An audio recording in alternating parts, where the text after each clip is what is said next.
Guys, this is a really, really sad title, at least from what I can see. It's a really sad title, and I'd like you guys to follow me on this journey. But before we do that, please like my video, subscribe to my channel, and share my videos.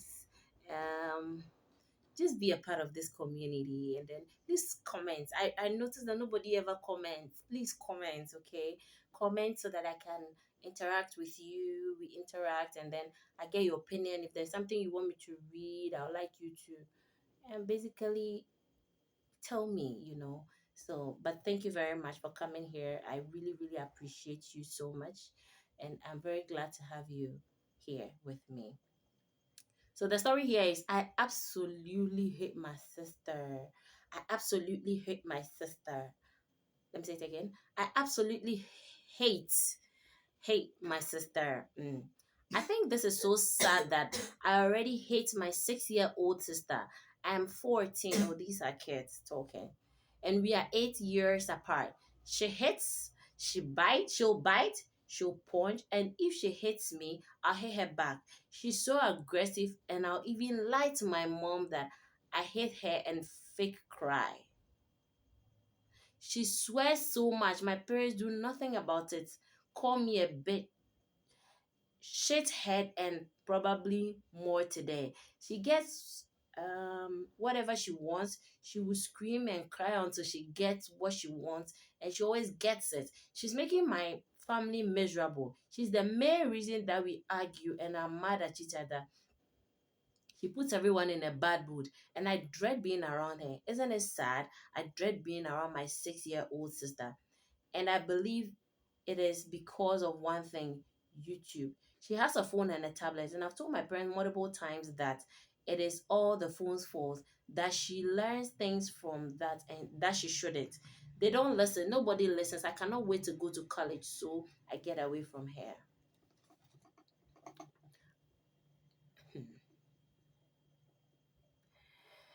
So I have seen this situation before. And in that situation, I was helplessly panicky. I didn't save the situation. It haunts me till today. So it's something I remember. This is a situation I saw firsthand 2021. Yeah, 2021. 2021, 2022, around the time. It's a very sad situation that this small girl OP is being a part of. Excuse me. So what do I say? Um I'll be back. I'll be back. Let's see what people have to say. First of all, I'm sorry that you're going through that. But truth be told, that's not YouTube. That's your parents. Your parents failed you and you are now failing her. If they, the adults, don't deal with this issue, unfortunately, you, a minor, will suffer because of it. I'm sorry you're going through that. Yes, I agree. So this is what I saw in church. I went to church. It wasn't my church. I was invited. And there was these two children, apparently siblings, a boy and a girl. So the girl is older and then the boy is younger. He looks 4 to 5 ish, and the girl looks 7 to 8 ish. That age range. From what I could see, I don't know them at all. I saw the boy hit the girl multiple times, multiple times. Then I saw the boy go to report that her sister has hit him. Now the parents just began to berate this girl, talk down to her. We were in public. This girl, she didn't react.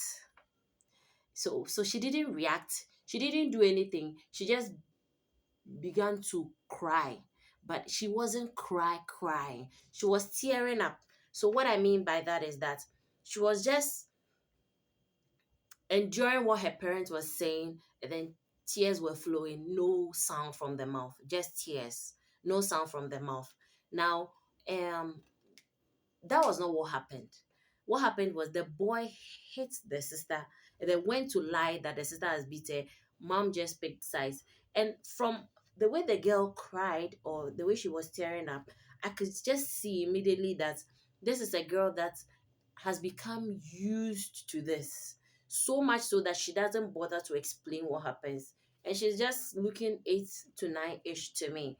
But she wasn't bothering to explain what happened. She just kept quiet and teared up, just tearing up basically. So I sat there and I looked at the whole situation. I wanted to approach the woman and then explain what happened, but then I was very scared. I didn't know um how she was going to react, and I was very worried about all of that. So there was this lady who had invited me to the church, and I spoke to her. I told her what happened. That was later, and she told me, why didn't I, prompt the woman? I was like, no, I don't know her. I'm very worried about how she would react. But then I described the woman, so she told me that she would go back and then talk to the woman about how the situation had unfolded, at least before us. Younger people take advantage of situations very, very much. And these things they do, they destroy themselves. But then we, the parents, we help them to destroy themselves. And we do it, we think it is loving, but it is not. Let me explain what I mean.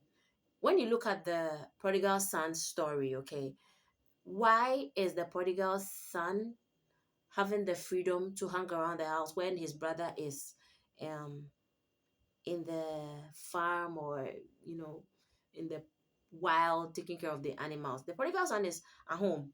He got the opportunity to come to his dad and ask his dad for his property, everything, and his dad gave it to him and he left. Older guy still stayed. You understand? That prodigal son is self-destructing. That is what younger people do. Children basically want to self-destruct until a certain age. We have the responsibility to make sure that they do not. Now, the way this parent is handling this issue, the parents are going to destroy the family.